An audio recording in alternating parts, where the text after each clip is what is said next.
혹시 이 조각의 의미를 아시나요? 유럽의 교회에서 흔히 볼 수 있을 법한 고딕 양식의 조각상. 이 조각은 독일 프랑크푸르트 근처의 작은 도시 베틀라에 있는 베틀라돔 정문 위에 장식된 조각입니다. 조각을 살펴보면 성모 마리아가 아기 예수를 품에 안고 있고 그 발 아래에는 악마가 한 사람을 껴안고 있습니다. 악마가 껴안은 이 사람은 바로 유대인이에요. 13세기경에 만들어진 이 교회 조각은 당시 유럽인들의 유대인에 대해 가졌던 편견을 보여주죠. 기원전 이스라엘이 멸망하고 로마 제국 시대를 거쳐 전 유럽으로 난민처럼 퍼져버린 유대인, 나라도 없이 얹혀 사는 주제에 자신들의 종교와 문화를 버리지 않고 악착같이 살아가는 모습이 유럽 사람들의 눈에는 못마땅했겠죠. 당시 유럽 사람들은 차별의 개념도 몰랐어요. 그러니 이런 조형물까지도 당당하게 만들어 놓은 거고요. 토마스 씨가 독일에 살고 있으니 독일의 경우만 가지고 왔지만 사실 2차 세계대전이 일어나기 전까지 온 유럽에서 유대인은 차별과 과시의 대상이었습니다. 물론 그런 차별적인 생각과 행동이 쌓이고 쌓인 상태에서 국뽕 치사량까지 맞은 나치 독일이 유대인을 조직적으로 척결까지 하는 선을 넘어도 단단히 넘은 짓을 벌이게 된 거고요.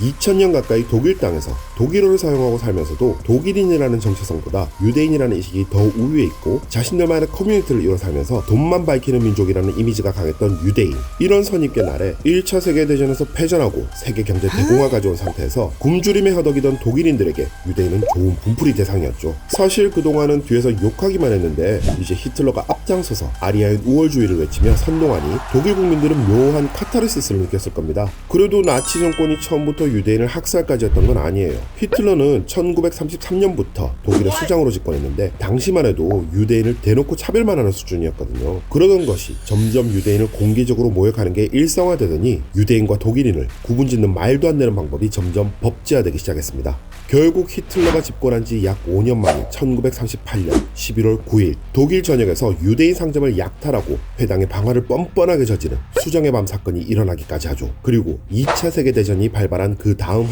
즉 1939년부터 유대인은 공식적으로 재산을 몰수당하고 유대인들만 거주하게 만들어 놓은 게토로 강제 이주까지 당하게 되어버립니다. 그 이후 나치의 만행들은 토마스 씨가 더 이상 굳이 설명할 필요가 없을 정도입니다. 물론 당시의 독일 국민들 중에도 분명 이건 아닌데 하는 사람이 있긴 있었을 거예요. 나도 유대인이 싫긴 하지만 이렇게까지 하는 걸 바란 게 아니었어 라든지 어제까지 친하게 지내던 베프 유대인이 갑자기 강제 추방을 당하게 돼 눈물 흘렸던 사람도 있었을 거고요. 하지만 당시의 전반적인 분위기가 유대인 혐오를 당연시하는 분위기였고 거기다가 전쟁까지 일어난 상황이라 대세를 거스르기가 결코 쉽지 않았을 거예요. 심지어 구교, 신교 할 거 없이 사랑의 종교라는 독일의 기독교까지 전쟁에 가담했을 정도였기 때문에 일반 시민으로서 당시 상황에 적극적으로 동조까지 하지는 않았더라도 반대의 목소리는 불가능에 가까웠고 침묵 정도가 최선의 방법이었을 겁니다. 하지만 그러한 상황 속에서도 자신의 위험을 감수하고 조용히 유대인을 도운 독일인들이 아예 없진 않았어요. 대표적으로는 오스카 쉰들러를 들 수 있겠네요. 이 사람은 많은 유대인을 구하기도 했고 세계적인 거장 스티븐 스필버그에 의해 그의 이야기가 영화 쉰들러 리스트로 만들어져 정말 유명하죠. 하지만 이렇게 유명한 영화로 만들어진 게 아니라서 우리가 모르고 있을 뿐 이 사람 이외에도 인간의 따뜻한 마음을 잊지 않고 유대인을 도와준 독일인들이 있습니다. 오늘 토마스 씨는 스스로 시각장애를 가지고도 2차 세계대전의 본거지를 알 수 있는 독일 베를린에서 조용하고 용감하게 유대인을 도운 독일인 오토 바이트 씨에 대해 이야기하려 합니다.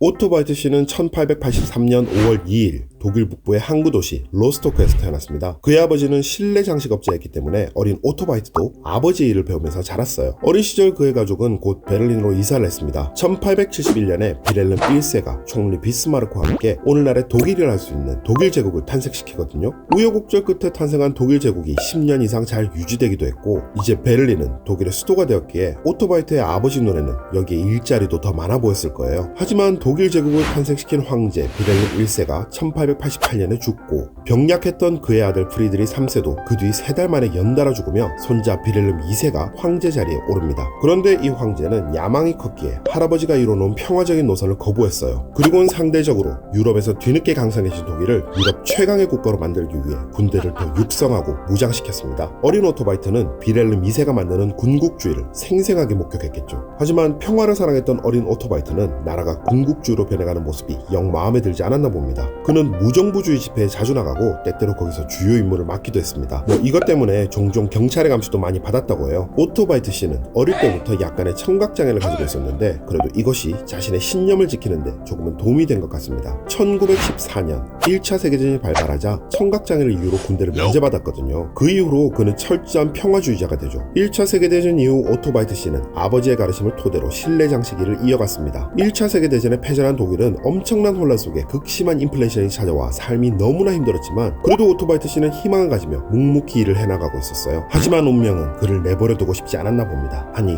어쩌면 이게 그를 더욱 의인의 길로 이끄는 운명이었을까요? 여하튼 당시의 오토 바이트 씨에게는 또 다른 시련이 찾아오는 듯 했어요. 이번에는 청각장애가 아닌 시력이 상실되고 있었거든요. 이건 그의 일에 치명적이었습니다. 벽지나 가구의 모양 또는 문양을 못 알아보는 건 물론이고 색깔마저 구분할 수 없었으니까요. 결국 오토 바이트 씨는 실내 장식일을 그만두고 브러쉬나 빗자루를 만드는 기술을 배웁니다. 이건 그래도 손의 감각으로 만들 수 있었으니까요. 그 후로 시력을 완전히 상실한 1936년 오토 바이트 씨는 베를린 크로이츠베르크 지구에 시각장애인 작업장을 열어요. 그런데 1936년이면 심한 인플레이션 이후 독일 국민들을 나치즘으로 선동시킨 히틀러가 집권한 지 3년째이고 유대인에 대한 차별은 점점 심해지고 있어서 유대인은 있는 일자리도 해고될 정도였거든요. 평화주의자였던 오토 바이트 씨는 자신의 작업장에 주로 유대인을 고용합니다. 그렇게 1939년 2차 세계대전이 발발하며 오토 바이트 씨의 작업장은 꽤 호황을 누리게 됩니다. 브러쉬는 총이나 군 장비를 재정비하는 데 중요한 구수물품이 되었거든요. 하지만 그와 함께 나치 정부의 유대인에 대한 탄압도 심해져서 결국 오토 바이트 씨는 베를린 밑에 지구로 작업장을 옮깁니다. 이곳은 유대인이 많이 거주하는 곳이라 자신의 유대인 직원들과 다른 유대인들의 커뮤니티도 잘 형성되어 있고 서로 도움을 주고받기도 좋았거든요. 당시 오토 바이트 씨의 시각장애인 작업장에서 근무하던 직원은 약 30명 정도였습니다. 장애인이 아닌 유대인이나 독일인들도 있었지만 대부분 시각장애인과 청각장애인으로 구성되어 있었어요. 물론 이 정도 수의 유대인이 베를린 중심에서 근무하는 독일 게슈타포들은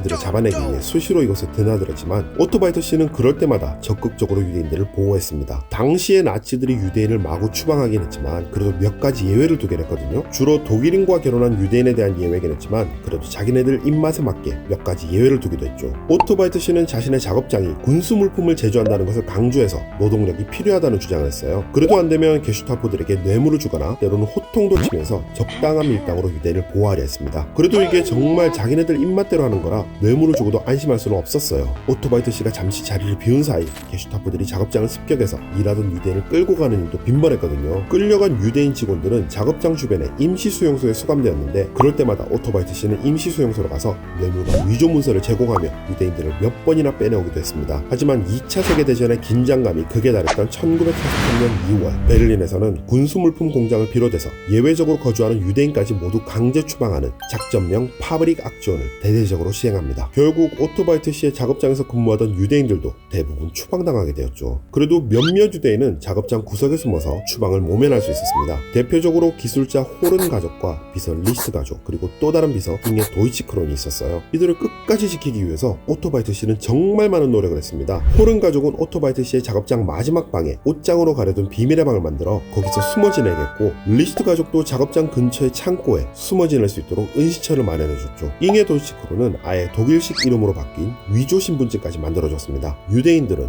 유대인임을 바로 알아볼 수 있는 성이나 이름을 가진 사람이 많거든요. 독일 성씨 중 대표적인 것으로는 베르트, 슈타인, 만, 볼트 등이 있죠. 도이치 크론도 그런 성씨 중 하나예요. 그래서 오토 바이트 씨는 그녀의 성을 독일계 성씨인 리스터로 바꾼 위조 신분증을 마련해줍니다. 이건 관청과 같이 작업해야 하는 거라 결코 쉬운 일이 아니었어요. 또한 자신의 작업장에서 일하다가 추방당해서 개토로 보내진 유대인들에게는 끊임없이 구호물품을 보내기도 했습니다. 이렇게 강제 추방 조치가 한 차례 지나간 뒤 불안함 속에서 지내던 어느 날 오토 바이트 씨의 작업장 속 비밀방에서 지내던 호른 가족의 아들 막스가 우연히 길에서 자신의 어린 시절 절친 유대인 롤프 이작존을 만나게 됩니다. 막스는 너무나 반가운 나머지 롤프와 많은 이야기를 나누게 되죠. 그러다 자신도 모르게 현재 자신의 가족이 오토 바이트 씨의 작업장에 옷장으로 가려진 비밀의 방에서 지내고 있다는 이야기마저 롤프에게 털어놓게 됩니다. 그나저나 이 친구는 강제 추방 조치가 지나간 베를린에서 어떻게 남아있을 수 있었을까요? 네, 이 친구는 이렇게 숨어있는 유대인을 잡아내는 게슈타포의 끈앞풀이었어요. 결국 며칠 뒤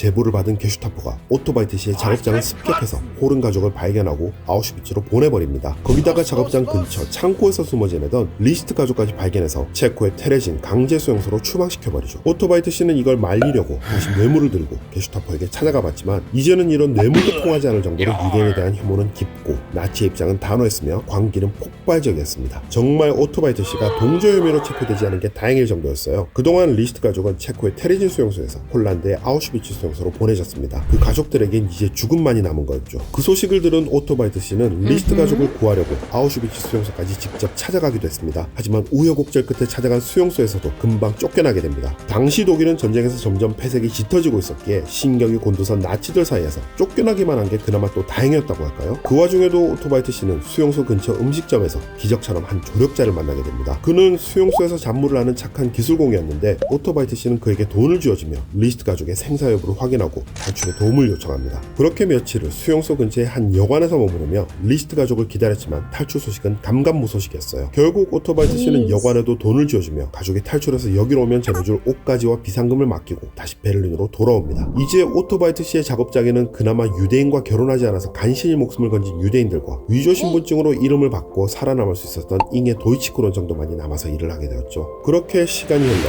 전쟁 막바지였던 1945년 1월 수용소로 끌려갔던 리히트 가족 중 외동딸이자 오토바이트시의 비서였던 알리스 리히트가 기적처럼 탈출에 성공해서 베를린으로 돌아옵니다. 오토바이트시가 부탁했던 탈출 방법은 실패했지만 전쟁 막바지에 폐색이 짙어진 독일군이 아우슈비츠 수용소를 폐쇄시켰는데 남은 수감자들을 걸어서 이동시키는 죽음 행진 중 기회를 틈타 도망쳐온 것이었어요. 이전 실패한 탈출 때 들었던 여관까지 가서 옷가지와 비상금의 도움도 받아서 말이죠. 하지만 그녀의 부모님은 결국 아우슈비츠 수용소의 가스실에서 죽음을 맞이해야 했습니다. 알리스 리히트는 전쟁이 끝날 때까지 약 6개월간 오토바이트시의 집에 머물다가 전쟁이 끝난 후 미국으로 떠났습니다. 아마도 그녀는 자신의 부모님이 살해당하고 본인도 끔찍한 일을 겪은 이곳에 더 이상 머무르고 싶지 않았는가 봅니다. 전쟁이 끝난 이후에도 오토바이트시의 유대인을 향한 선행은 계속되었어요. 오토바이트시는 베를린 동북부 니더쇼나우젠 지역에 유대인 고아원을 설립합니다. 여기서 나치에 의해 부모를 잃은 유대인 고아들과 가족을 잃은 노인들을 돌봤죠. 이렇게 히틀러가 진두지휘하는 나치즘의 본거지 베를린에서 유대인을 돕는 것에 최선을 다했던 오토바이트시는 전쟁이 끝나고 약 2년 뒤 1947년 12월 64세의 나이로 세상을 뜨게 됩니다. 본인도 시각장애를 가져 몸이 불편한 상태에서도 나치 치하에서 신념을 굽히지 않고 당시 약자들 중 제일 약자라고 할 수 있는 유대인, 또 그 중에서도 장애인 유대인을 돕는 데 최선을 다했던 오토바이트시, 그의 업적을 높이 사서 이스라엘 정부는 1971년 이스라엘 민족의 의인이라는 칭호와 함께 야드바셈 박물관에 그의 이름을 새겼습니다. 2018년 베를린시는 베를린 밑에 지구의 한 광장에 그의 이름을 딴 오토바이트 광장을 만들었고요. 또한 오토바이트시의 시각장애인 작업장은 현재 무료 박물관으로 개방되어 많은 이들에게 그의 업적을 계속해서 알리고 있습니다. 한편 나치 독일은 2차 세계대전 당시에 600만 명이 넘는 유대인을 학살했는데요. 이후 독일에서는 이를 씻을 수 없는 죄로 여기고 오늘날까지도 끊임없는 사과와 반성을 이어나가고 있습니다. 더불어 두 번 다시 이러한 잘못을 저지르지 않기 위해 독일에는 스스로를 향한 경고 문구가 곳곳에 설치되어 있어요. 이건 뭐 우리가 이렇게 반성하는 걸 잘 알아봐 달라는 것도 아니라서 딱히 영어로 적혀지도 않아요. 그래서 독일어를 모르는 여행자들은 이게 뭔지도 모르고 넘어가기도 할 텐데요. 독일인들은 지나다니며 한 번씩 보게 됩니다. 그런데 혹시 영상 맨 앞에 교회 조각상을 아직 기억하시나요? 아니 그렇게 반성한다면서 이것도 없애거나 수정해야 되는 게 아닌가 생각하실 수 있는데요. 교회 조각상 아래 입구 옆에는 이렇게 적힌 동판이 있습니다. 이 동판에 적힌 글을 읽어드리며 오늘 영상을 마칠까 합니다. 과거 유대인에 대한 핍박들과 나치 정부에 의해 유럽의 유대인 수백만 명을 학살한 것을 고려할 때 이 베칠라돔의 조각상은 오늘날 우리에게 경고가 되어야 합니다. 우리는 모든 사람들의 존엄과 권리가 보장되도록 주의를 기울이고자 합니다.